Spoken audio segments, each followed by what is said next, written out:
Hi everyone, Sarah here from Homfray Embroidery. Welcome to another Finish It Friday. So today you can see I am in the car because I am off out on a little jolly. So I'm going to a quilt show nearby, and it's not a great place to go if you don't want to get loads of more stuff for your stash. So I thought we would tackle that today because I want to go to the quilt show. It's really nice and it's inspiring. It's lovely to see what people are making, but obviously there's lots of people selling stuff and I'm bound to buy something. So I know there's a couple of things that I do want to get, but I also know that I've still got the things that I bought there last year. So I'm going to go and have a nice day at the show, get what I need, and then we'll come back to the studio and we'll have a look at what I've bought this time. We'll pull out what I bought last time and we'll see if I can do something with it and set myself some goals to do with that, and I'll set you a little challenge as well. So I'm off to pick my mum up because she's coming with me. I'll show you a little bit of the show and then I'll see you back in the studio.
So I thought I'd show you what I bought last year at the show and then how well I did and what I bought this year to show you the difference. So these are the fabrics I bought. So it's a quilt show. So it is mainly fabrics, not much embroidery there. So, but I'm quite interested in fabrics at the moment. So these are all the things I got. So these ones are a little set that all went together. Those ones are a set that went together. And I bought these because I was doing my class in Sherwood Pines that year, a few months later after the show actually, and I thought I bought these for that and thought they would be really nice to use for that. So if you came to my embroidery class at Sherwood Pines, we did our little forest stitch samplers, you might recognise these fabrics, you might even have them in your actual piece. So that's what I bought those for, and I have actually cut them up and used them. There's not much of that one left, so it was quite good. I did buy that and I did use that. We cut butterflies out as well. We put butterflies on and cut these little butterflies out, so that I did use. And then I bought this. It's got cats on it, and you'll know I like cats. And I just thought these are amazing, these beautiful cats. And I had all these ideas. Oh, we could cut them out and we could stitch on them and we could slow stitch with them. And it's still in one piece, not even been unfolded. So I still got that whole piece and that idea. And then I saw chickens and I don't know what I was thinking really. And I saw these chickens, I thought, oh, they're great, they're along the cat thing, we could cut these out, we could embellish them, we could do all sorts. So I bought quite a lot of this. There's a fair amount of this fabric, thinking I'll make up some kits and I'll do whatever with it. And I bought this fabric, this stripy fabric, really liked. Plain one to be the backing for this, and we're going to cut the chickens out. Obviously that never happened either, and you get to these shows and you have all these great ideas and think, oh, I'm going to do this, this and this, and it didn't happen. I have a new idea for what to do with these fabrics, this chicken and this cat chicken and cat fabric. So I'm going to keep them out and see if I can develop that and work into that. But that's what I bought last year. So when I went this year, I thought I'm not going to do that. I'm not just going to fill up my stash, which is quite extensive, of fabrics. And I'm going to be a bit more focused. I'm going to show you what I bought this year. So I just had a few things on my list that I knew I wanted to get, and I actually only got one of them. They didn't have the other things that I wanted, but this is my little temperature sampler. So I stitched this a couple of years ago now. You can see a whole video on this on my other channel, Sarah Homfray Creates, how I made my temperature sampler. So there's a different row stitching for every day of the year. And that corresponds to the temperature, the top temperature it was that day. And I had a set number of colours and I changed it for the temperature. And I stitched a row every day, and the sequins and bees for when the weather got icy and raining and all sorts of stuff on there. But I never finished it. It always just stayed like that. And it is important, we have talked about this in Finish It Fridays, getting things finished. You know, you can get things to a certain point and then they just stop and they never get finished. So if you can finish things off, it's really great. And this is one that's been on my list for ages, and I needed some backing fabric and I hadn't got any that was long enough, because this is quite a long sampler. So I went specifically looking for some fabric, and I found this beautiful fabric which kind of matches the colours in here, and then we've got the gold beads in here as well to pick up the gold in there. So I'm going to back it with that. So that was the one thing that I really wanted to get, so I could finish this piece off and I could call that one done. And this actually came in a set. There were 2 fabrics in it and they came together, and it was really good. I said to the lady, I only want that fabric.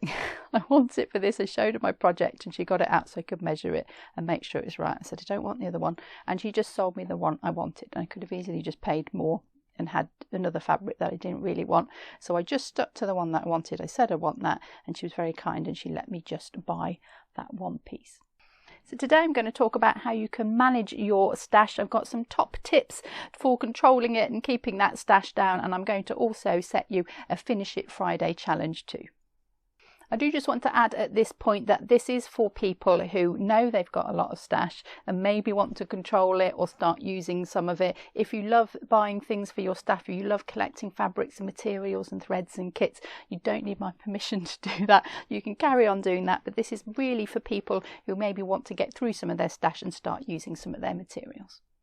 So in order to manage it, you need to know what you have in your stash. I've got a really comprehensive video on how to organise your stash. I'll put that up at the end of this one. Do go and check that one out if you want to see how you can get control of it and how you can organise it, because you need to know what you've got first. So I suggest going having a look at that, having a look at the things in your stash. Go and have a look and see what you've already got. You might be surprised about what's in there. There might be things in there you've forgotten. You might buy extra stuff that you've already got. So if you don't know what you've got, you can go and get it again, because you liked it the first time, you'll probably like it the second time. So you need to be organised with it. So go and have a little look through, see what you've got. So I heard somebody say this recently, and they said shop your stash, which I thought was a brilliant idea. So if you want to go shopping, you don't need to actually go shopping. You can go shopping in the things that you already have. So especially if you're about to go to a show, or you're about to jump online and do some shopping, you want to buy some stuff, have a look and see what you've got. Shop your own stash, pull out those things that you loved from the last time that you went to a show or we went shopping, and use those things first, and hopefully you'll be inspired by those pieces. Spending some time looking through what you've got is a really great way as well to inspire you again. If you're a little bit stuck and you don't know what to stitch and you kind of think, oh, it's I want to do something and I don't know what to do, have a look through the things that you've got, the kits and the materials, and that often is really inspiring, because you find all those projects you wanted to do and you can pull them out, you can get going. So it's also a great way to not only not buy what you've already got, but to get your creative juices flowing again and get you back on track. Just want to mention Finish It Friday video number 1 at this point as well. You might find at this point, when you're looking through and you're organising your stash and you're shopping your stash, that you've got things that you don't love anymore. You liked them a couple of years ago and you were into that particular thing a couple of years ago, and now you've moved on and you like some other stuff. So do check out that first video that we did, Finish It Friday. It's how to decide whether you want to keep things and what to do with the things that you don't necessarily want to keep. So this has also got a good opportunity to do that as well. So I found a really good thing that worked for me this time was to have a list of things that I wanted from the show. So I knew I wanted the fabric to finish off my piece. I had another couple of bits I wanted as well. I wanted some denim fabric, but it wasn't the right place to buy that. It wasn't a quilting fabric, so I didn't find that. But if you make yourself a list of the things that you know that you need, you can be a little bit more focused and just concentrate on getting those things. You're still satisfying your shopping your shopping bug if you like shopping and you want to buy some shopping. You've still got something to buy, but you're focused and you're buying the things that you actually want to buy. Now, the other thing that happens when you get to a show or you get to a shop or you're shopping online as well, it applies to all of those things, is that you see things that you like that you didn't know you needed. This will be familiar to a lot of people. So I think what you need to do here is you need to be quite strict with yourself. So I've got a list of questions that you can ask yourself. So, do you really need it? Is it on the list of things that you came to get? Do you really want it? Maybe you could make a note of where you've seen the item. You can have a little walk around, or you can go away and do something else and come back. And are you still excited about it? Do you still really want it? Just give yourself a little bit thinking time to decide if you do really want that item. Are you realistically going to make something with it? How many projects have you already got on the go? Be honest with yourself at this point. Do you need another project, or would you like to go and finish some projects that you've already got going? So ask yourself, are you going to make something with this thing that you've seen? Can you get it again later if you decide that you do want it? So if you walk around and you think, oh, I do really want that, I'm really inspired by that, where was it? Now, if you don't make a note and you forget, that can help, because then you can't remember where it was and you can't go back and get it. But if you're there at the time, you think, oh, I like this, but I'm not sure, there might be something better a bit further along, you could take somebody's business card, you could make a note of their website address, so that you could get this thing again. If you get home and you think, oh, you know, I really wish I had got that, I can still get it because I know where it was from. This is a good point that Jonathan made, actually, and I thought I'm going to include that in the video, because do you want your hobby to be stitching, or do you want your hobby to be collecting and purchasing? And if you like buying and you like shopping and you like collecting, that's absolutely fine. But if your main hobby is stitching and you want to make things, the purchasing can take over. So just ask yourself that question: what is my hobby? Do I want to do the making more? Do I want to do the buying more? And maybe that will help you just to control what you actually buy. There's a practical thing you can do in shopping situations as well, is you can limit what you purchase. So you can give yourself some limitations. So you could either say, I'm going to treat myself to one thing that I didn't know that I needed. So if something pops up, well, that's lovely and that'd be really good, whatever, you could treat yourself to one thing, or you could actually set yourself a budget, give yourself a certain amount of money you're going to spend, and when you spent that money, you're going to stop and you're going to enjoy the things that you bought with that. I just want to mention buying online specifically as well, because it's so easy now to browse through kits and materials and threads and whatever online, and you add it to the basket, and then with one click you bought it, and a ton more stuff is on its way to you. So what you can do with online shopping is you can leave it in your basket. Sometimes websites will remind you it's in there, but if they don't, and you forget about it, then you probably didn't really need it. So leave it in the basket, put the things in that you like. You can be spontaneous without spending that money. Put it in the basket, leave it, and come back to it later. If you still think of those things that are in there, think, oh, I really wanted those. If you've forgotten about them, great. You're not going to add them to your stash, but if they're still in your head, you can go back and get them at a later date if you want to. And you can ask yourself the same questions as before. Do I want it? Do I need it? Am I realistically going to make something with it as well? So those questions apply to online and in real life as well, and be honest with yourself when you answer those questions.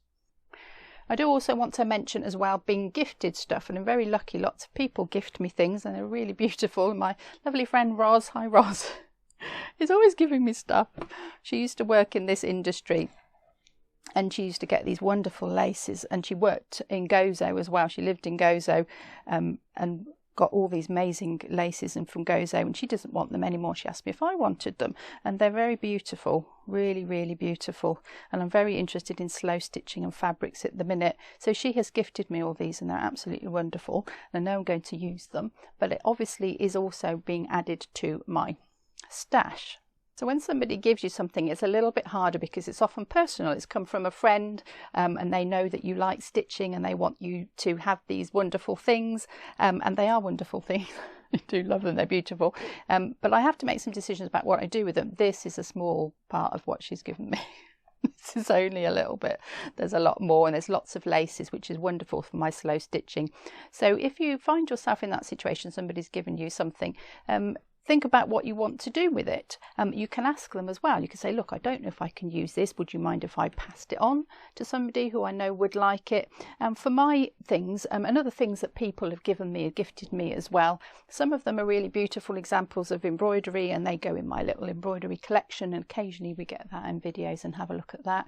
I use some of them in kits, in my slow stitching kits. We've used some in classes as well. I've used lots of the laces in classes. I could sell it on if I wanted to, or I could give it away to somebody else who wants to use it. So there's lots of different things I can do with it. So have that in mind when you accept something from someone. Don't be afraid to say, look, I'm really not sure if I can use this, but I think I know somebody who does, or I know a place that might be able to use it.